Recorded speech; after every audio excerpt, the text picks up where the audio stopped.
కొన్ని నిమిషాలు మాత్రమే మీ ఎదుట నేను మాట్లాడుతాను ప్రియులారా.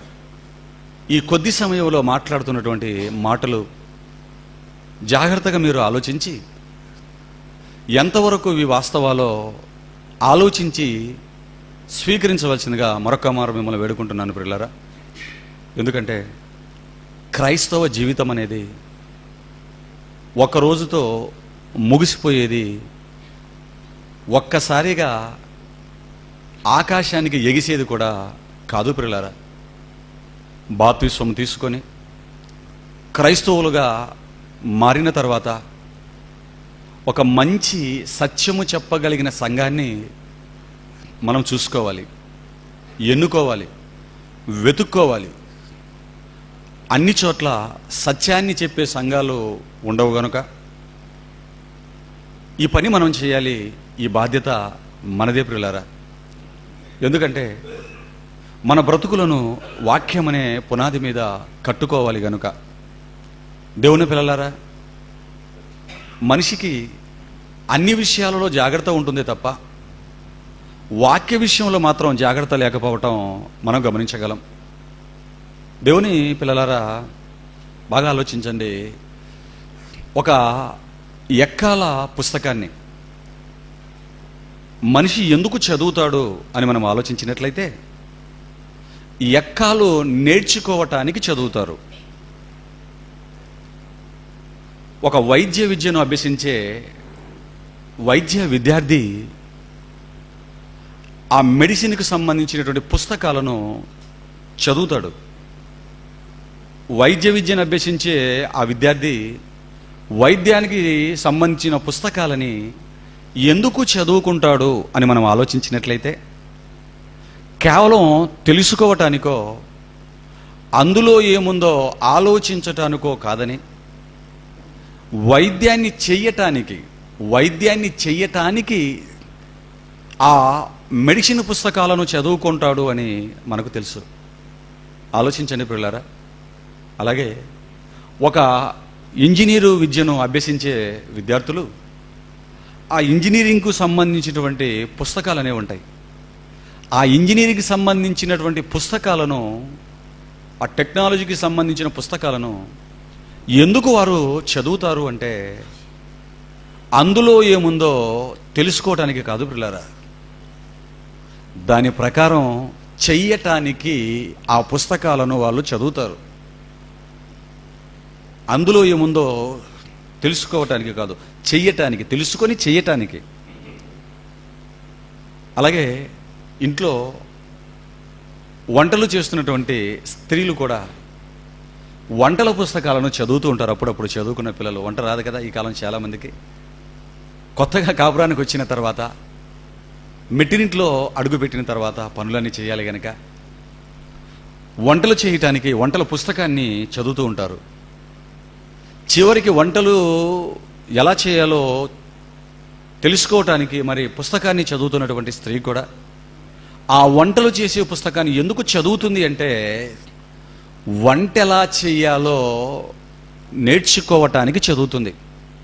చదివిన దాని ప్రకారం వంట చేస్తుంది అంటే చదివిన తర్వాత చేస్తుంది, చెయ్యటానికి వంటల పుస్తకాన్ని చదువుకుంటుంది. పిల్లరా, జాగ్రత్తగా మీరు మనసు పెట్టి ఆలోచించండి. ఇలా ఎక్కాల పుస్తకాలు, ఇంజనీరింగ్కి సంబంధించిన పుస్తకాలు, వైద్య విద్యకు సంబంధించిన పుస్తకాలు, వంటలకు సంబంధించిన పుస్తకాలు, ఇవే కాదు, ప్రపంచంలో ఎవరు ఏ పుస్తకాన్ని చదువుకుంటున్నా, ఏ స్థాయిలో ఉన్నటువంటి విద్యార్థులు కానివ్వండి, స్త్రీలు కానివ్వండి, ఎవరు ఏ పుస్తకాన్ని చదువుకున్నా ఎందుకు చదువుతారు, ఎందుకు అభ్యసిస్తారు ఆ పుస్తకాలనంటే అందులో ఉన్న దాని ప్రకారము చెయ్యటానికి అన్న సంగతి మనకు అర్థమవుతుంది. ఆలోచించండి ప్రియులారా. మరి దేవుడు కూడా ఈ ప్రపంచంలో అన్ని పుస్తకాల కంటే గొప్ప పుస్తకాన్ని, ఒక పుస్తకాన్ని ఇచ్చాడు. అదే బైబిల్ గ్రంథం. బైబిల్లో ఉన్నటువంటి సంగతులు ప్రపంచంలో ఏ పుస్తకంలో లేవండి. ఇది నేను మామూలుగా చెప్పడం లేదు, సవాలుతో చెప్తున్నాను ఈ మాటని. ఒకవేళ ఈ మాటను ఎదుర్కొనగలిగి బైబిల్ ముందు మా పుస్తకంలో బైబిల్లో లేనివి మా పుస్తకంలో ఉన్నాయండి అని చెప్పగలిగిన వారు ఎవరైనా ఉన్నట్లయితే దీన్ని స్వీకరించవచ్చు. ఎందుకంటే పిల్లరా, బైబిల్ కూడా సవాలుతో కూడిన పుస్తకం. బైబిల్లో ఉన్నన్ని సంగతులు, బైబిల్ చెప్పినన్ని సంగతులు ఇంకా ఇంతగా కూడా నేను మాట్లాడాల్సిన అవసరం లేదు పిల్లరా. అసలు ఈ పుస్తకాల్లో ఏముంది అంటే గుప్పెడు మెతుకులు సంపాదించుకొని జానడు పొట్టను నింపుకొని మెతుకులకు సంబంధించిన పాఠాలు. కానీ బైబిల్లో ఆ పుస్తకాల్లో నువ్వు ఎందుకు పుట్టావు, నీకు శరీరం ఎందుకు వచ్చింది, నువ్వు ఎలా బ్రతకాలి, ఎందుకు చచ్చిపోతున్నావు, ఈ ఆయుష్ కాలంలో జనన మరణాల మధ్యకాలంలో ఏం చేయాలి, ఇవేవి ఉండవు పిల్లరా. నీ గురించి తెలియజేసే పుస్తకాలు ప్రపంచంలో ఉండవు. మనిషి గురించి తెలియజేసే పుస్తకం ప్రపంచం లేదు పిల్లరా. ఉంటే ఒకే ఒక పుస్తకం, అదే ఈరోజు మనందరి చేతుల్లో పట్టుకున్నటువంటి ద హోలీ బైబిల్, పరిశుద్ధ గ్రంథం అంటున్నాం చూసారా. ఆ పేరు కూడా ఏ పుస్తకానికి లేదండి. హోలీ అని కానీ, పరిశుద్ధ పుస్తకం అని కానీ ఏ పుస్తకానికి లేదు పిల్లారా. ఒకవేళ ఇప్పుడెవడైనా వాడు నమ్ముకున్న పుస్తకానికి హోలీ అని ఒకరు ముందు తగిలించుకున్నాడంటే వీడు తగిలించింది తప్ప ఒరిజినల్గా మొదటి నుంచి ఆ పేరు దానికి వచ్చినది కాదు. ఎందుకు ఈ మాట నొక్కి చెప్తున్నానంటే, షెఫీ అనేటువంటి లాంటి బుద్ధిహీనులు లాంటి వాళ్ళు వాడి పుస్తకానికి వాడు హోలీ అనే పదాన్ని తగిలించుకున్నాడు కాబట్టి చెప్తున్నా పిల్లరా. మరి అన్ని పుస్తకాలను చేయడానికి చదువుకుంటున్నటువంటి సమాజం, దేవుడు అన్ని పుస్తకాల కంటే గొప్ప పుస్తకాన్ని బైబిల్ గ్రంథాన్ని ఇచ్చాడు. బ్రతుకు పాఠాలను అందులో పెట్టాడు కదా. మరి బైబిల్ని కూడా మనం చదువుతూ ఉంటాం, బైబిల్ని చదువుతుంటాం పిల్లారా. మరి బైబిల్ని ఎందుకు చదవాలి, బైబిల్ ఎందుకు చదవాలి, బైబిల్ ఎందుకు చదువుతున్నారు క్రైస్తవులు, ఎందుకు చదువుతున్నారో చెప్పండి. చాలామంది ఫెలోషిప్లలో బైబిల్ చదవడానికి మునుపు ఒక మాటను అంటూ ఉంటారు పిల్లారా. అదేంటంటే, ఆ బైబిల్ పఠనానికి ముందు అందరూ కూడా చేతుల్లోకి బైబిల్ ఇలా తీసుకొని అందరూ కూడా బైబిల్ ఇలా పైకి పెట్టి వారు ఏమని ఆ ఫెలోషిప్లో మొత్తం గుంపంతా కూడా ఆ బైబిల్ పైకి పెట్టి ఏమని పడతారంటే, పఠింప శ్రేష్ఠ గ్రంథం బైబిల్, పఠింప శ్రేష్ఠ గ్రంథం బైబిల్ అని ఒక 4-5 సార్లు అనుకుంటా. నేను ఎప్పుడో ఇంటర్మీడియట్లో వెళ్ళా ఫెలోషిప్ చర్చెస్కి. పఠింప శ్రేష్ఠ గ్రంథం ఏదో చెప్తారండి. అంటే బైబిల్ కూడా మిగతా పుస్తకాల్లాగా పఠింప శ్రేష్టమైంది అనుకుంటున్నారు పిల్లరా. దీనికంటే మించిన మాట బైబిల్ నుంచి చెప్పమంటారా? బైబిల్ అనేది పఠింప శ్రేష్ఠ గ్రంథం కాదు. పఠింప శ్రేష్టంగా అనిపించే గ్రంథాలు కొన్ని ఉన్నాయి ప్రపంచంలో. వేమన పద్యాలు చదువుతుంటే ఉప్పు కప్పు రంబు నొక్కపోలికొనుండు ప్రాస అర్థం చూసారా, చాలా ఉన్నాయి. పఠించడానికి ఆసక్తి గొలిపే పుస్తకాలు కొన్ని ఉన్నాయి పిల్లరా. మీరు ఆలోచించండి, బైబిల్ అనేది పఠింప శ్రేష్ఠ గ్రంథం కాదు. బైబిల్ ఏంటో తెలుసా? పాఠింప శ్రేష్ఠ గ్రంథం. ఇప్పుడు తీసుకురండి, ఏ గ్రంథం తీసుకొస్తారో. ఈ మాట దగ్గర పఠింప శ్రేష్ఠ గ్రంథం మాది మాది మాది అని వస్తాడేమో. పాఠింప శ్రేష్ఠ గ్రంథం బైబిల్ అండి. ఇప్పుడు ఏ పుస్తకాన్ని తీసుకొస్తారో తీసుకురండి, ఇదిగో ఈ పుస్తకం పాఠింప శ్రేష్ఠ గ్రంథం అండి అని తెచ్చిపెట్టి చూద్దాం. అసలు అది రాసినోడికి చెప్పినోడికే పరిశుద్ధత ఉండదు పిల్లరా. మీరు ఆలోచించండి, ప్రతి పుస్తకాన్ని చెయ్యటానికి చదువుకుంటున్నటువంటి సమాజం, చెయ్యటానికి నేర్చుకుంటున్నటువంటి ఈ విద్యార్థి లోకం పిల్లరా, మరి బైబిల్ని ఎందుకు చదవాలి అని మన మనసు పెట్టి బైబిల్ని మనం పరిశీలించగలిగితే దేవుడు చెబుతున్నాడు పిల్లరా, బైబిల్ని తెలుసుకోవటానికి కాదు పిల్లరా, బైబిల్ ప్రకారం బ్రతకటానికి. బైబిల్ చదివిన ప్రతి ఒక్కరూ బైబిల్లో ఉన్న దాని ప్రకారం చెయ్యటానికి బైబిల్ చదవాలి అన్న సంగతి మనకు అర్థం కావాలి. ఇలా ఉన్నతమైన పాఠింప శ్రేష్ఠ గ్రంథం బైబిల్ మాత్రమైనటువంటి ఆలోచనలు మనసులో పెట్టుకొని దేవుడు చెప్పిన మాటలను శిరసావహించి బైబిల్ని మనం చదవగలిగితే ఏమండి, ప్రపంచంలో ఎవరూ చెప్పలేనటువంటి గొప్ప ఆత్మీయ పాఠాలని, బ్రతుకు పాఠాలని బైబిల్ మాత్రమే మనకు నేర్పిస్తుంది ప్రియులారా.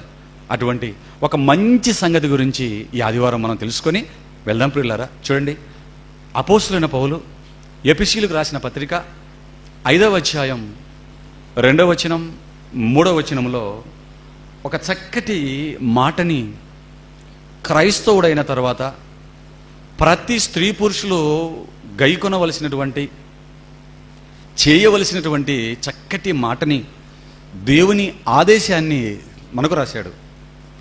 అపోస్తలుడైన పౌలు ఎఫెసీయులకు రాసిన పత్రిక 5వ అధ్యాయం 2వ వచనం చూడండి ప్రియులారా. క్రీస్తు మిమ్ములను ప్రేమించి పరిమళ వాసనగా ఉండుటకు మన కొరకు తనను తాను దేవునికి అర్పణగాను బలిగాను అప్పగించుకొనెను. అలాగుననే మీరును ప్రేమ కలిగి నడుచుకొనుడి అన్నాడు. పిల్లారా, దేవుని వర్లారా, జాగ్రత్తగా ఈ మాటను మనం ఆలోచించాలి. క్రీస్తు మన కోసం ప్రాణము పెట్టి మన నుండి ఒకటి కోరుతున్నాడు అని మనకు అర్థమవుతుంది. మన కోసం ప్రాణం పెట్టాడు, సమస్తాన్ని ధారపోశాడు. అలా ప్రాణం పెట్టినటువంటి క్రీస్తు వారు మన నుండి ఒకదానిని ఇక్కడ కోరుతున్నాడు. పిల్లారా, ఇంతకు ఏంటది? మన కోసం ప్రాణం పెట్టినటువంటి క్రీస్తు మన నుంచి కోరుతున్నది ఏంటి అని జాగ్రత్తగా మనం ఆలోచించినట్లయితే, ఇదిగో మనలందరినీ కన్న తండ్రి అయిన దేవుడు అపోస్తులైన పౌలు గారి ద్వారా ఈ పత్రిక రాయిస్తూ, ఏమండి, ఈ పత్రిక ఒక్క ఎఫెసీ సంఘానికి మాత్రమే అని మీరు అనుకోకండి పిల్లారా. యావత్తు ప్రపంచ సార్వత్రిక క్రైస్తవ సమాజానికని మీరు మనసులో పెట్టుకొని చదవాలి. రాయిస్తూ 2వ వచనంలో అంటున్నాడు, ఏమంటున్నాడు? క్రీస్తు మిమ్ములను ప్రేమించి అన్నాడు. క్రీస్తు మిమ్ములను ప్రేమించి పరిమళ వాసనగా ఉండుటకు మన కొరకు తనను తాను దేవునికి అర్పణముగాను బలిగాను అప్పగించుకొనెను అన్నాడు. పిల్లరా, చక్కటి మాటలు. ఏ మాటను పట్టుకున్న ఒక మంచి బ్రతుకు పాఠాన్ని తెలియచేసే మాటలు పౌలు గారు రాస్తున్నారు. పిల్లరా, పౌలు గారికి ఉన్న జ్ఞానం మీకు తెలియంది కాదు. ఈ లోకంలో ఇంత జ్ఞానవంతుడికి దైవ జ్ఞానం తోడైంది అనుకోండి పిల్లరా, అది ఇంకా ఎంత రమ్యముగా ఉంటుందో మీరు ఆలోచించండి. ఆ రమ్యమైన మాటలని రాస్తూ చెబుతున్నాడు. యేసుక్రీస్తు మనల్ని ప్రేమించాడట. క్రీస్తు మనల్ని ఏం చేశాడటండి? క్రీస్తు మిమ్మల్ని ప్రేమించి అన్నాడు. క్రీస్తు మనల్ని ప్రేమించాడు. మరి ప్రేమించి ఏం చేశాడు? ఒక బొకేనో, ఒక వ్రేలికి తొడుక్కునే రింగో, ఒక గులాబీ పువ్వో తెచ్చి మనకిచ్చి వెళ్ళిపోయాడా? ఎందుకంటే ఈ లోకంలో కూడా ప్రేమ గురించి చాలామంది చాలా మాటలు చెబుతూ ఉంటారు. పిల్లరా, ఈ లోకంలో కూడా ఆ ఫ్రంట్ ఉన్న ఫ్యాన్స్ ఆపేస్తారు దయచేసి. పిల్లరా, మీరు ఆలోచించండి. ఆ ఏసీ ఆన్ చేయండి వాళ్ళకి. పిల్లరా, మీరు ఆలోచించండి. క్రీస్తు మరి ఈ లోకంలో చాలామంది ప్రేమిస్తూ ఉంటారండి. ఒక ప్రియుడు ఒక ప్రియురాలని ప్రేయసిని ప్రేమించిన తర్వాత మరి తాను ప్రేమించినటువంటి ఆ ప్రియురాలకు తాను ప్రేమించినందుకు దాన్ని ఎలా వ్యక్తపరుస్తాడండి? ఒక గులాబీ పువ్వో, రెడ్ కలర్ గులాబీ పువ్వో, లేదా ఒక వేలికి తొడుక్కునే రింగో, లేకపోతే ఒక బొకేనో, మరేదో తెచ్చిస్తాడండి. అలా తన ప్రేమను వ్యక్తపరుస్తాడు. మరికొందరైతే కొంచెం గిఫ్ట్లు, డైమండ్ రింగ్స్ అలాంటివి ఇస్తుంటాడండి. ఏంటి, యేసుక్రీస్తు వారు కూడా మనల్ని ప్రేమించాడట కదా పిల్లరా. యేసుక్రీస్తు వారు మనల్ని ప్రేమించి మనకేం చేశాడు?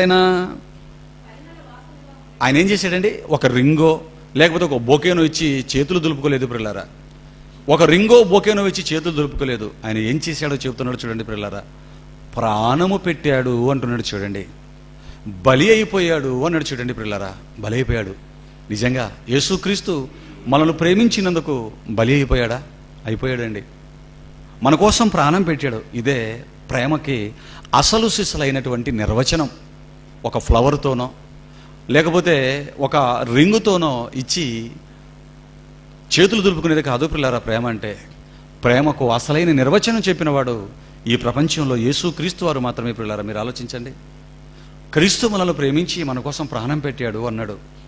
అయితే ఈ మధ్యలో అద్భుతమైనటువంటి కొన్ని మాటలు మనకు పరిచయం చేస్తున్నాడు. ఆ మాటలు ఏంటంటే, క్రీస్తు మనలను ప్రేమించి పరిమళ వాసనగా ఉండుటకు మన కొరకు తనను తాను దేవునికి అర్పణముగాను బలిగాను అప్పగించుకొనెను. అలాగే మీరును ప్రేమ కలిగి నడుచుకోండి. అలాగే మీరును ప్రేమ కలిగి నడుచుకొనండి అన్నాడు చూడండి పిల్లరా. క్రీస్తు మనలను ప్రేమించి బలిగాను అర్పణముగాను అయిపోయాడు అన్నాడు. పరిమళ వాసనగా ఉండటానికి బలి అర్పణగా మారిపోయాడు అన్నాడు. అంతటితో ఆగకుండా 3వ వచనం రాగానే ఏమంటున్నాడు? అలాగుననే మీరును ప్రేమ కలిగి నడుచుకొనండి. అలాగుననే అంటే అర్థమేమని? ముందు ఏదైతే చెప్పాడో, ఆయన ఏదైతే చేశాడో మీరు కూడా అదే చేయండి నాయన అని అర్థం. ఆలోచించండి ప్రియులారా. అలాగుననే మీరును ప్రేమ కలిగి నడుచుకొనండి. ఆయన మిమ్మల్ని ప్రేమించినందుకు పరిమళ వాసనగా ఉండటానికి బలి అర్పణగా అయిపోయాడు కదా. అలాగుననే ప్రేమ కలిగి నడుచుకోనంటే మీరు లోకాన్ని ప్రేమించండి, అంటే మీరు కూడా దేవుడికి పరిమళ వాసనగా ఉండటానికి బలి అర్పణగా మారిపోండి అని. ఆదివారం ఒక రోజు చర్చికి వచ్చి ఇంటికి చర్చికి తిరగండి అని కాదు. అర్థమవుతుందా పిల్లరా? అలాగుననే మీరును ప్రేమ కలిగి నడుచుకోనండి అన్నాడు. చూడండి పిల్లరా, ఏమండి అంటే క్రీస్తు బలి అర్పణంగా మారిపోయిన తర్వాత ఇదిగో ఆయన మనల్ని ఒక మాట అడిగాడు, మీరు కూడా ఇలాగే మారిపోండి అని. ఇది క్రైస్తవుడైన ప్రతి ఒక్కరిని దేవుడు అడుగుతున్నటువంటి మాట అని మీరు మర్చిపోకూడదు. అంటే మన నుంచి పరిమళ వాసనలు రావాలి అనుకుంటున్నాడు. క్రైస్తవుడు నుంచి దేవుడికి ఏమి రావాలి అని కోరుకుంటున్నాడు అంటే పరిమళ వాసన రావాలి అన్నాడు. పిల్లరా, జంతు బలులు, పశు బలులను, పక్షుల బలులను దేవుడు కోరుకోలేదు. వాటి నుంచి వచ్చే వాసన ఆయనకు ఇష్టం లేదు ప్రియులారా. ఆ వాసన దేవుడు కోరుకోలేదు. ఆ క్రొవ్వు నాకు వెక్కసం వద్దు అన్నాడు. ఈ కొత్త నిబంధనలోకి వచ్చిన తర్వాత ఓపికతో పాత నిబంధనలు ఎన్నింటినో వారి సంతృప్తి కోసం స్వీకరించిన దేవుడు తన మనసులో ఉన్నటువంటి అసలైన మాటను బయట పెడుతున్నాడు. నాయన, నాకు పరిమళ వాసనలు రావలసింది జంతు బలులు అర్పణల ద్వారా కాదు నాయన, మీ నుంచి నాకు పరిమళ వాసన రావాలి అన్నాడు. చూడండి పిల్లరా, మీ నుంచి పరిమళ వాసన రావాలి అన్నాడు. ఏమండి, నిజంగా మన నుంచి నిజంగా పరిమళ వాసన వస్తుంటుందా? మనలో నుండి పరిమళ వాసన వస్తుంటుందా? మన మన మన దగ్గర నుండి పరిమళ వాసన వస్తుంటుందా? మన దగ్గర నుంచి కూడా అప్పుడప్పుడు పరిమళ వాసన వస్తూ ఉంటుంది. ఆ పరిమళ వాసన ఎక్కడి నుంచి వస్తుంటుంది? మనలో నుంచి వస్తుందా? మన మన మన దగ్గర నుంచి వస్తుందా? మీ దగ్గర మంచి వాసన వస్తుందండి అంటారు తప్ప నీలో నుండి మంచి వాసన వస్తుందండి అనరు. మీ దగ్గర మంచి వాసన వస్తుందండి అంటారంటే మన దగ్గర నుంచి వచ్చే మంచి వాసన ఏంటి? ఏమండి, ఎప్పుడు వస్తుంది మంచి వాసన? ఆ స్ప్రేలో, అత్తరో ఇలాంటివి ఏవైనా రాసుకున్నాం అనుకోండి, అప్పుడు మంచి వాసన వస్తూ ఉంటుంది. పిల్లరా, వాస్తవానికి మనలో నుండి వచ్చే వాసన ఏదో తెలుసా? చెమట వాసన. మన నుంచి వచ్చే వాసన ఏది? చెమట వాసన మన నుంచి వస్తుంది తప్ప, మనలో నుండి చెమట వాసన వస్తుంది తప్ప మంచి వాసన ఎక్కడి నుంచి వస్తుందో చెప్పండి పిల్లరా? మనం కొట్టుకుంటున్నటువంటి స్ప్రేల వలన, అత్తర వలన మాత్రమే వస్తుంది. అది ఎంతసేపు ఉంటుంది? కాసేపు ఉంటుంది. మరలా చెమట పట్టగానే మరలా అదంతా కూడా ఆవిరైపోతుంది పిల్లరా. దేవుని పిల్లలారా, మీరు ఆలోచించండి. అంటే ఇక్కడ దేవుడు కోరుకుంటున్నటువంటి ఆ పరిమళ వాసన అనేది ఒంటికి కొట్టుకునే వాసన కాదు, కానీ నీలో నుంచి, నీ జీవితంలో నుంచి వచ్చే పరిమళ వాసనను కోరుకుంటున్నాడు అని మనకు అర్థమైంది. కొట్టుకునే స్ప్రేలు, అత్తరు నుంచి వచ్చే వాసనలు మనకు తెలుసు తప్ప ప్రపంచానికి మనలో నుంచి వచ్చే వాసన మాత్రం ఈ ప్రపంచానికి సరిగ్గా తెలియలేదు అని చెప్పాలి. ప్రపంచానికి తెలియలేదు. కనీసం బైబిల్ చేత పట్టుకొని అద్భుతమైన జ్ఞానాన్ని చదువుకుంటున్న క్రైస్తవ బిడ్డలకు కూడా ఎక్కువ మందికి తెలియలేదు అని చెప్పాలి. కారణం, బోధించే బోధకుడికి అది సరిగ్గా ఎక్కలేదు కనుక. బోధించే బోధకుడికి ఎక్కి ఉన్నట్లయితేనండి ఈరోజు ప్రపంచంలో ఉన్న క్రైస్తవులందరి నుంచి దేవుడు కోరుకున్న పరిమళ వాసన వచ్చి ఉండేది ప్రియులారా. దేవుని పిల్లలారా, మీరు ఆలోచించండి. అంటే అది ఒంటికి కొట్టుకుంటే వచ్చే వాసన కాదని, నీ బ్రతుకులో నీలో నుంచి రావాలా పరిమళ వాసన అని దేవుడు కోరుకుంటున్నాడు అని మనకు అర్థమైంది. అంటే ఇప్పుడు పరిమళ వాసన ఎవరిలో నుంచి రావాలని దేవుడు కోరుకుంటున్నాడు? మనలో నుంచి. పిల్లరా, పరిమళ వాసన మనలో నుంచి రావాలని దేవుడు కోరుకుంటున్నాడు. అసలు పరిమళాలు అనేవి, అసలు పరిమళ వాసన అనేది మరి ఎలా వస్తుందో మనకు తెలిస్తే మనలో నుంచి కూడా పరిమళ వాసన ఎలా తెచ్చుకోవాలో మనకు అర్థమవుతుంది పిల్లరా. వాస్తవానికి పరిమళాలను ఏవి వెదజల్లుతుంటాయి? అత్తరు, స్ప్రే, ఇంకా పౌడర్, ఒంటికి రాసుకునే సోపు, అలాగే కొన్ని తలలకు రాసుకునే షాంపూసు, హెయిర్ స్ప్రేలు, ఇలాంటివన్నీ ఉంటాయండి. వీటన్నిటి నుంచి కూడా అండి మంచి పరిమళ వాసన వస్తూ ఉంటాయి పిల్లలారా. దేవుని పిల్లలారా, ఆ పరిమళ వాసనలు వాటిలో నుంచి అలా రావటానికి కారణం ఏమిటి అని మనం ఆలోచించినట్లయితే అది అత్తరులో కానివ్వండి, సెంటులో కానివ్వండి, డియోడ్రెంట్ అంటుంటారు కదండి, వాటిల్లో కానివ్వండి, సోపులో కానివ్వండి, షాంపూస్లో కానివ్వండి, వీటన్నిటిలో నుంచి కూడా ఈ అత్తరు వాసనలు, మంచి పరిమళాలు, వాసనలు ఎలా వస్తాయని మనం ఆలోచించినట్లయితే ప్రియులారా, కొన్ని ఆకులని, కొన్ని పువ్వుల నుంచి దీన్ని తీస్తారు, ఆకులను నలుపుతుంటారు. కొన్ని ఆకుల నుంచి వాటిని నలిపినప్పుడు మంచి వాసన వస్తూ ఉంటుంది. మీ అందరికీ తెలుసు ఒకటి, ఒక ఆకు, అది జామాయిల్ ఆకు అని మీరు వినే ఉంటారు. ఇంతెత్తు పెరుగుతుంది కదండి, మొద్దంతా తెల్లగా, ఆకులు మాత్రం పచ్చగా ఉంటాయి. చెట్టు తెలుసు కదా మీకు, జామాయిల్ చెట్లు. జామాయిల్ చెట్టును మీరు చూడగలిగితే ఆ జామాయిల్ ఆకులను తీసుకొని అలా మనం నలిపేసి ఇలా ముక్కు దగ్గర పెట్టుకున్నాం అనుకోండి, ఇలా ఆకుని ఇలా వంపేసి ఇరిపేసి అలా ముక్కుల దగ్గర పెట్టుకున్నాం అనుకోండి, మంచి వాసన వస్తుందా రాదా? అందుకే జామాయిల్ చెట్టు దగ్గరికి వెళ్ళి చాలా మంది పెద్దవాళ్ళు ఏం చేస్తుంటారంటే ఆ ఆకు తీసుకొని నలిపేసి అలా ముక్కుల దగ్గర పెట్టుకుని బీడ్చుకుంటూ వెళ్ళిపోతుంటారు. ప్రియులారా, మీరు ఆలోచించండి, ఎందుకంటే అందులో నుంచి ఆ వాసన వస్తుంది కాబట్టి. ప్రియులారా, అంటే ఒక మంచి వాసన రావాలి అంటే ఆకులను నలుపుతాడు. అలాగే కొన్ని పువ్వులు, రోజా పువ్వులు, మల్లె పువ్వులు, అలాగే మరి మంచి వాసన వస్తే గుండు మల్లెలు అంటాడు, మల్లెలు అంటాడు, రోజా అంటాడు, సంపంగి పువ్వులు అంటాడు, కాగడాలు అంటాడు. ఎందుకంటే ఒక్కొక్క పువ్వు నుంచి ఒక్కొక్క పరిమళం అనేది వస్తుంది ప్రియులారా. మరి ఆ పువ్వుల నుంచి ఎలా వస్తుంది ఈ పరిమళం, ఎలా తీసుకుంటాడు మనిషి ఈ పరిమళాన్ని అంటే, ఆ పువ్వు నుంచి పరిమళం రావాలి అంటే ఆ పువ్వును నలిపి పడేస్తాడు. అది నలిగిపోవాలి ప్రియులారా, ఆ పువ్వు నలిగిపోవాలి. రోళ్ళలో కానివ్వండి, లేదా తిరుగుతున్నటువంటి గ్రైండర్ లాంటి ఆ మిషన్స్లో కానివ్వండి, ఈ పువ్వులన్నిటిని కూడా వేసి నలిపి వాటిని మెత్తగా కొట్టి దాని నుంచి ఈ పరిమళ వాసన అనేది మనిషి తీయటం మనం గమనించగలం. బాగా ఆలోచించండి ప్రియులారా, గంధం గురించి మీకు తెలుసు. మంచి గంధం అంటుంటాడు. గంధం అనేది, మంచి గంధపు వాసన ఇష్టపడతాడు మనిషి. గుండు కొట్టి చుట్టూ గుండుకు రాసుకుంటాడు. శుభకార్యాల స్త్రీలకు అవి చేస్తున్నప్పుడు ఇలాగ బుగ్గలకు రాస్తూ ఉంటారు. చిన్నలు మొదలుకొని గొప్ప గొప్ప వారి వరకు దాన్ని వాడుతుంటారు పిల్లరా. ఇంతకు ఈ గంధపు చెట్టులో నుంచి ఆ వాసన ఎలా వస్తుందని మనం ఆలోచించినట్లయితే, గంధపు చెట్టును కొట్టి ఆ చెక్క తీసుకొని ముక్కుల దగ్గర పెట్టుకున్నాం అనుకోండి, సరైన వాసన రాదు పిల్లరా. ఆ గంధపు చెక్క నుంచి గంధపు వాసన రావాలి అంటే మనం ఏం చేయాలి? గంధపు చెక్క నుంచి గంధపు వాసన రావాలంటే మనం ఏం చేయాలి? దాన్ని అరగదీయాలి పిల్లరా, నూరాలి అంటుంటాడు. కాస్త అలాగా నేల మీద నీళ్లు వేసి ఈ చెక్క తీసుకొని ఇలాగ రాకుతుంటారు చూడండి పిల్లరా. ఇలా రాకుతాడు, పచ్చగా గంధం వస్తుంది. అప్పుడు మంచి వాసన అది ఇస్తూ ఉంటుందండి. గంధపు చెక్కగా ఉంటే పరిమళ వాసనలు రావు, కానీ దాన్ని నూరినప్పుడే దాని పరిమళ వాసన బయటకు వస్తుంది పిల్లరా. అలాగే తిరుపతి ప్రాంతంలో ఉంటున్నటువంటి మనకి, ఈ తిరుపతి పరిసర ప్రాంతంలో జీవిస్తున్నటువంటి మనకి ఒక చెట్టు గురించి సుపరిచితం. మనం అందరం చూసాం. ఎక్కడ చూసినా, ఇటు పుత్తూరుకి వెళ్ళిన రోడ్డు పక్కన ఆ చెట్లు కనపడుతుంటాయి, ఇటు తిరుపతి నుంచి రైల్వే కోడుకి వెళ్ళిపోతే కొన్ని లక్షల చెట్లు దారి పొడుగునా కనపడతాయి. అవే రెడ్ శాండిల్ అంటాడు, ఎర్రచందనం. అంతేనా దాని అనేది? రెడ్ శాండిల్ అంటే ఎర్రచందనం. ఏమండి, ఈ ఎర్రచందనం గురించి మన వారు చెప్పుకుంటున్న మాట ఏంటంటే, ఎర్రచందనపు దొంగలు తిరుపతి పరిసర ప్రాంతంలో ఉన్నంతమంది ఎక్కలేరండి. మొద్దులన్నీ ఇక్కడే నరుకుతుంటారు. ఆ చెట్టండి, ఫారెస్ట్ ఆఫీసర్లు కొందరు చెప్తుంటారు, ఫారెస్ట్లో జాబ్ చేసేవాళ్ళు, ఆ చెట్టు యొక్క ప్రత్యేకత ఏంటంటే, చెట్టుగా ఉన్నప్పుడు వాసన రాదండి. నేను కూడా ఇది వాసన వస్తుందని దగ్గరికి వెళ్ళి ఆ తాట తీసి చూశానండి, పెద్దగా వాసన రాలేదండి. ఏంటంటే ఏమి వాసన రాలేదు కదండి, ఎలాగనుకుంటారంటే చెట్టు కొట్టేటప్పుడు పోలీసులు వెంటనే కనిపెట్టేస్తారంట దొంగలు. ఎందుకంటే ఆ చెట్టుకున్న ప్రత్యేకత ఏంటంటే, ఆ గొడ్డలో లేకపోతే కత్తితో తీసుకున్న చెట్టును నరుకుతున్నప్పుడు ఆ స్మెల్ చుట్టుపక్కల చాలా దూరం వస్తున్నట్టండి, చాలా దూరం, ఒక 1/2 కిలోమీటర్ వరకు ఆ స్మెల్ అలాగా వస్తున్నట్టు పిల్లరా. అప్పుడు పోలీసులు ఎక్కడో నరుకుతున్నారు ఎర్రచందనని, పదండి అని వచ్చేస్తారటండి. పిల్లరా, మీరు ఆలోచించండి, ఎర్రచందనం చెట్టు, రెడ్ శాండిల్ చెట్టుగా ఉంటే స్మెల్ రాలేదు.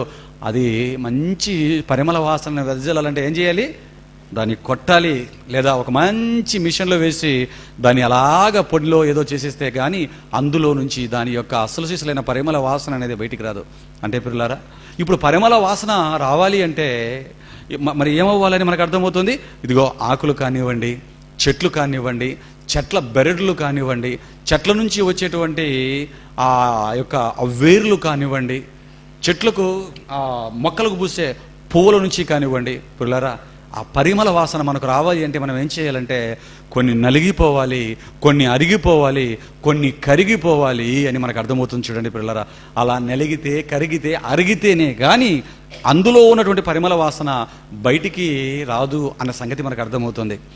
ఈరోజు మనం వాడుకుంటున్న ఈ అత్తరులు, సెంట్లు, డియోడ్రెంట్లు, ఇవన్నిటి నుంచి కూడా మనకు స్మెల్ వస్తుందంటే వాటిని అరగదీయబట్టే, కరగదీయబట్టే, నలగదీయబట్టే వస్తున్నాయనే సంగతి మనకు అర్థం అవ్వాలి. పిల్లరా, మరి ఈ గంధపు చెట్లు, పువ్వులు, ఆకులు, బెరడ్లు, వేర్లలో ఉన్నటువంటి ఈ సువాసన, పరిమళ వాసనని ఎవరిలో రావాలని దేవుడు కోరుకుంటున్నాడండి?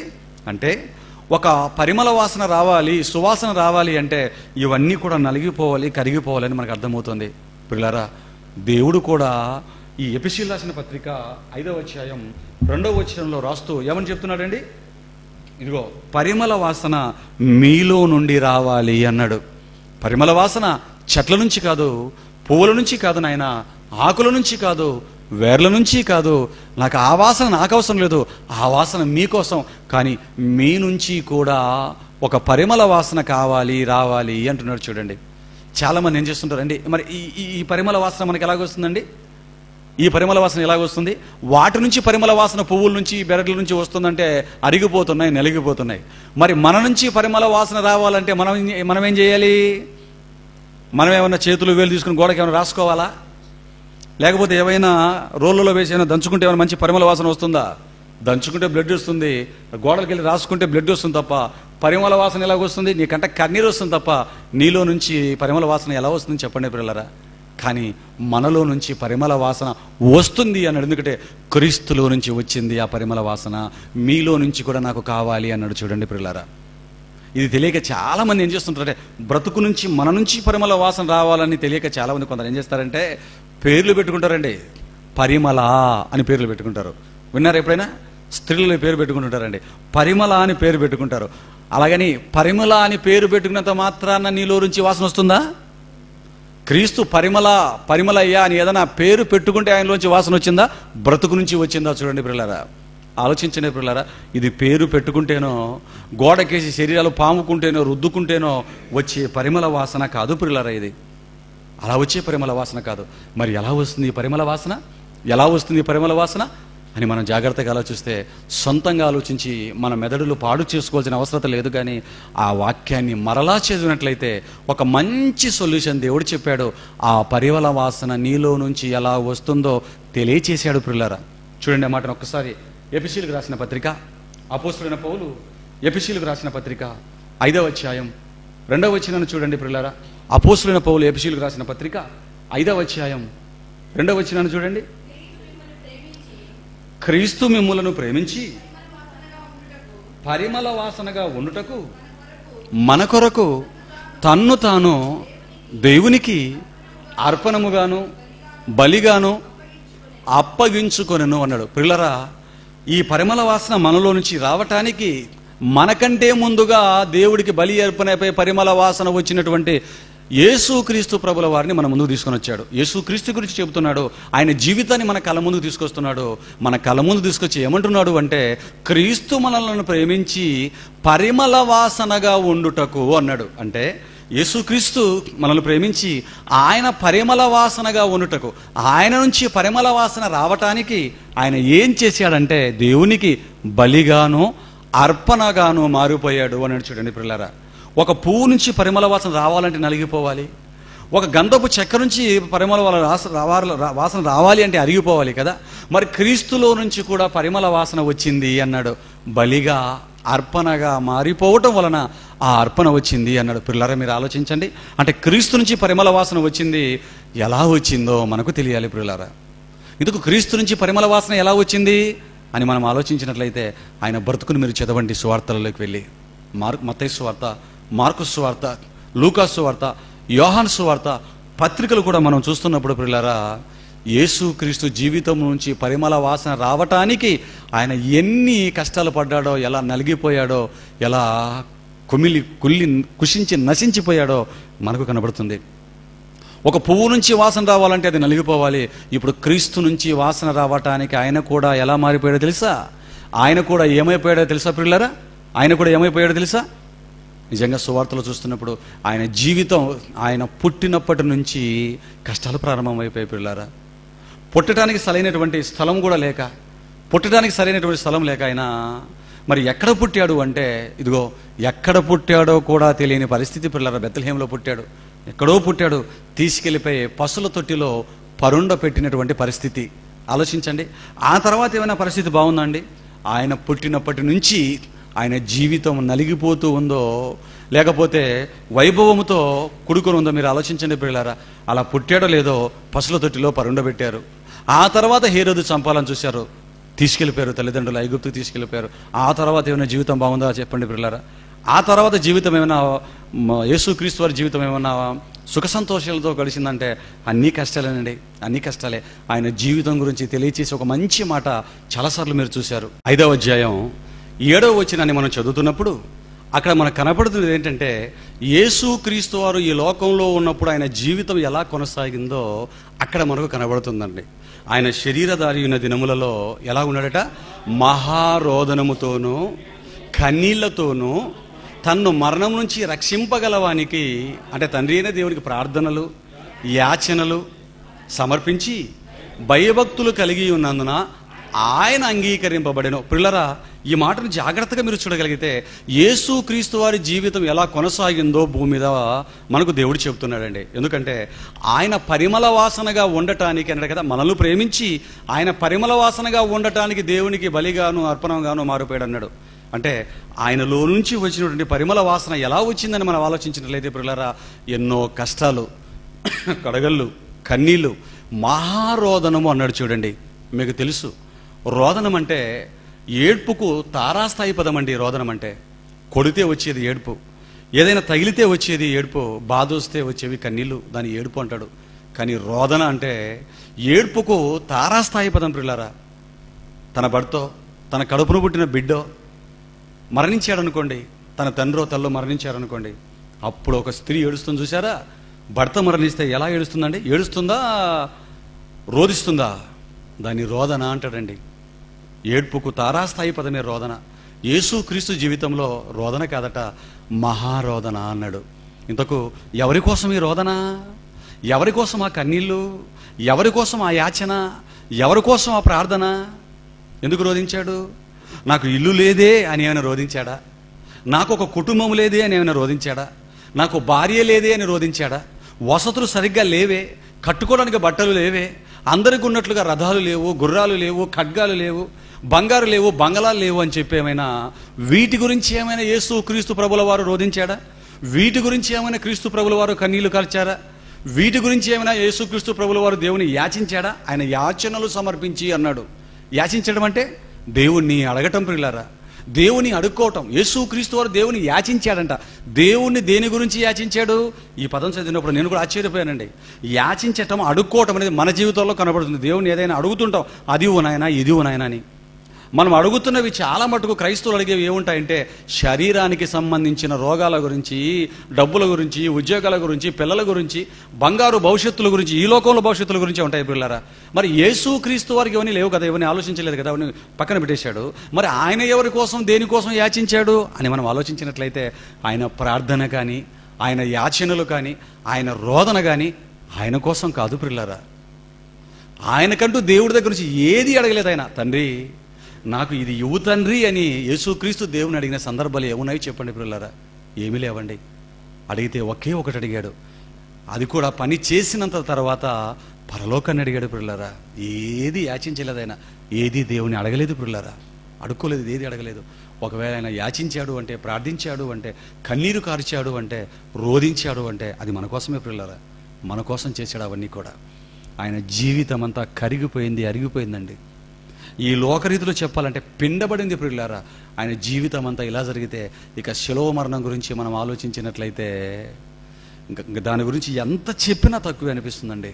ఆయనకు కొట్టిన దెబ్బలు కానివ్వండి, ఆయనకు పెట్టిన ముళ్ళ కిరీటం కానివ్వండి, ఆయనకి చేసిన గాయాలు కానివ్వండి, శిలువలో ఆయన చేతుల్లో కాళ్ళల్లో మేకులు వేసి ఆ భూమికి ఆకాశానికి మధ్యన వేలాడదీసినటువంటి విధానం కానివ్వండి, పక్కలో పొడిచిన బల్లెపు పోటు కానివ్వండి, ఆయనను మాట్లాడిన మాటలు కానివ్వండి, ఆయన మీద వేసిన నిందలు కానివ్వండి, ఆయనను దెప్పిపొడిచినటువంటి మాటలు కానివ్వండి, ముసుగు వేయటం, చేతులతో అరచేతులతో కొట్టటం, గుద్దటం, ఆ ముసుగు తీయటం, నేను కొట్టినవాడెవడో ప్రవచించు, నిన్ను కొట్టినవాడు వాడు పేరు చెప్పు, ఎందుకంటే ప్రవక్తను అంటున్నావు, దేవుడి నుంచి వచ్చానంటున్నావు, దైవ కుమారుణ్ణి అని చెప్పుకుంటున్నావు అని హేళన చేస్తూ, దూషిస్తూ ఆయనను కొట్టి చాలా అవమానపరిచాడు పిల్లారా. ఏమండి, యేసుక్రీస్తు జీవితంలోంచి పరిమళ వాసన ఎలా వచ్చిందంటే, ఇదిగో ఆయన జీవితం అరిగిపోవడం వల్ల, కరిగిపోవడం వల్ల ప్రియులారా ఒక పరిమళ వాసన వచ్చిందండి. వచ్చిందా క్రీస్తు నుంచి పరిమళ వాసన? యేసుక్రీస్తు జీవితం నుంచి పరిమళ వాసన వచ్చిందా? వచ్చిందండి, వచ్చింది. ఇందుకు ఆయన నుంచి వచ్చిన పరిమళ వాసన ఏంటి? క్రీస్తు ప్రభుల వారి జీవితం నుంచి మానవాళికి వచ్చినటువంటి ఆయన నుండి వచ్చిన పరిమళ వాసన, ఆయన కొట్టుకున్న వాటి నుంచి వచ్చిన పరిమళ వాసన కాదు ప్రియులారా. ఆయన పూసుకున్నటువంటి అత్తరు నుంచి వచ్చిన పరిమళ వాసన కాదు, క్రీస్తు నుంచే వచ్చిన పరిమళ వాసన. ఇంతకు ఏంటా పరిమళ వాసన అని మనం ఆలోచించినట్లయితే, ఆయన సిలువ వేయబడటం, ఆయన కొట్టబడటం, ఆయన దంచబడటం, నలిగిపోవటం, రక్తాన్ని ఒలికించటం, ఈ కార్యక్రమం అంతా ఎక్కడ జరిగింది అని మనం ఆలోచించినట్లయితే ఇజ్రాయేలు దేశంలోని యెరూషలేము ప్రాంతంలో జరిగిందండి. ఎక్కడో కొన్ని వేల కిలోమీటర్ల దూరంలో ఉన్నటువంటి ఇజ్రాయేలు దేశంలో ఆయన జీవితం, ఇదిగో ఆయన మరణం, ఆయనను పిండటం అనేది జరిగినప్పుడు ప్రియులారా, అక్కడ జరిగినటువంటి ఆ కార్యక్రమం వలన ఆయన నుంచి వచ్చిన పరిమళ వాసన ఎక్కడెక్కడికి వెళ్ళింది మనం ఆలోచించినట్లయితే ప్రపంచంలో నలుచెరుగులకు వెళ్ళిందండి. పల్లెలు దాటుకునింది, గ్రామాలు దాటుకునింది, పట్టణాలు దాటుకునింది, మహాపట్టణాలు మహానగరాలు దాటుకునింది, దేశాలు దాటుకునింది, ఖండాలు దాటుకునింది, ప్రపంచం మొత్తము కూడా అలుముకునిందండి. ఏమి అలుముకునింది అని మనం ఆలోచించినట్లయితే ఆయన క్రీస్తు నుంచి వచ్చిన పరిమళ వాసన. ఎందరో ఆ పరిమళ వాసనకు మంత్రముగ్ధులైపోయారు ప్రియులారా, ఎందరో మంత్రముగ్ధులైపోయారు.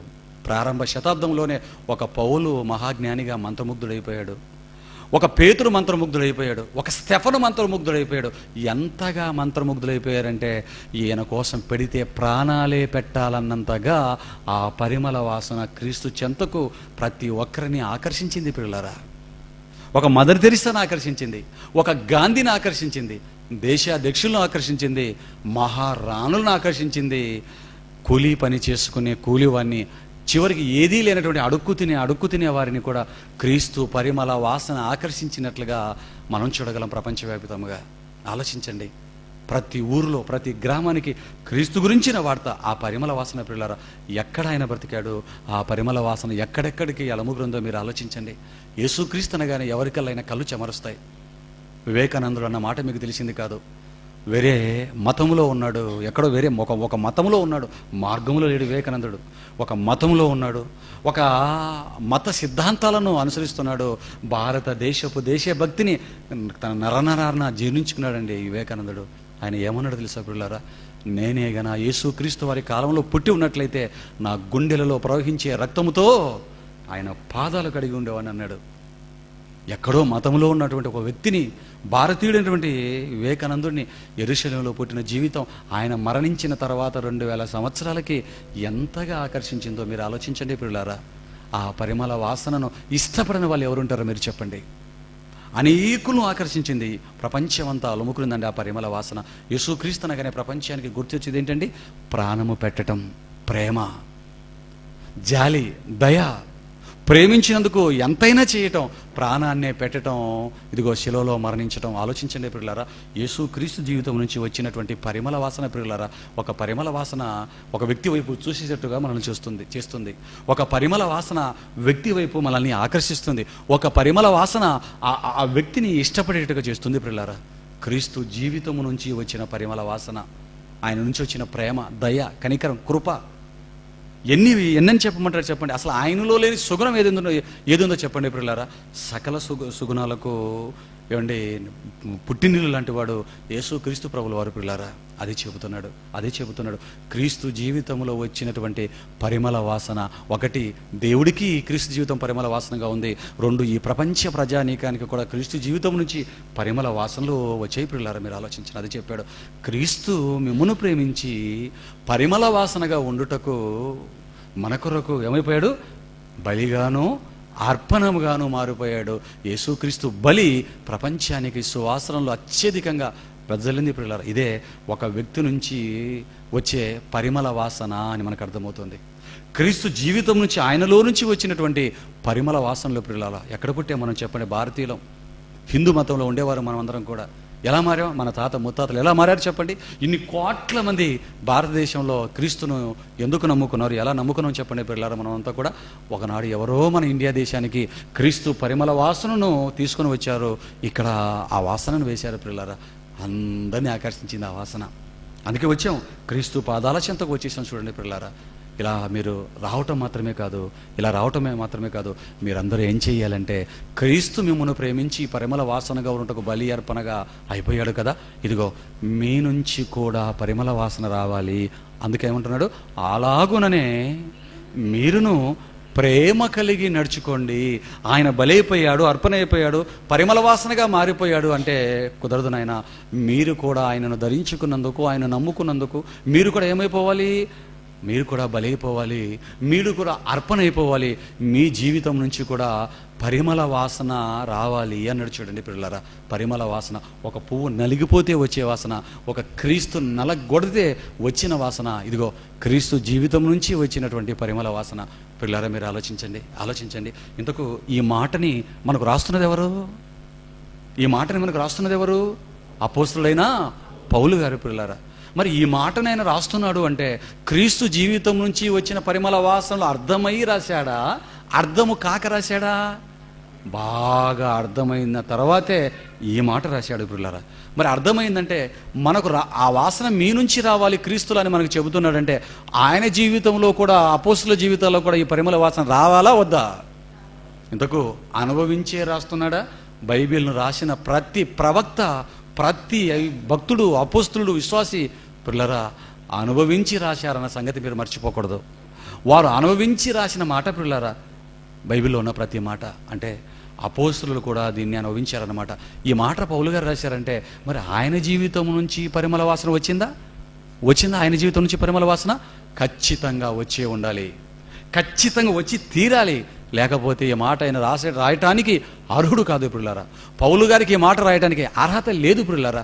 మరి నిజంగా పౌలు గారి జీవితంలో, అపోస్తుల జీవితాల నుంచి క్రీస్తు జీవితంలో వచ్చినట్లుగా మాటలు రాసినందుకు వారి జీవితం నుంచి పరిమళ వాసనలు వచ్చాయా అని మనం ఆలోచించగలిగితే పిల్లారా, ఒక మంచి మాటను చెప్పాడు చూడండి. వారి జీవితంలో నుంచి పరిమళ వాసనలు వచ్చాయో రాలేదో చూడండి పిల్లారా. కొరింథీయులకు రాసిన 2వ పత్రిక, అపోస్తలుడైన పౌలు కొరింథీయులకు రాసిన 2వ పత్రిక 2వ అధ్యాయం 14, 15, 16 వచనాలు చూడండి పిల్లారా. పౌలు గారు కొరింథీయులకు రాసిన 2వ పత్రిక 2వ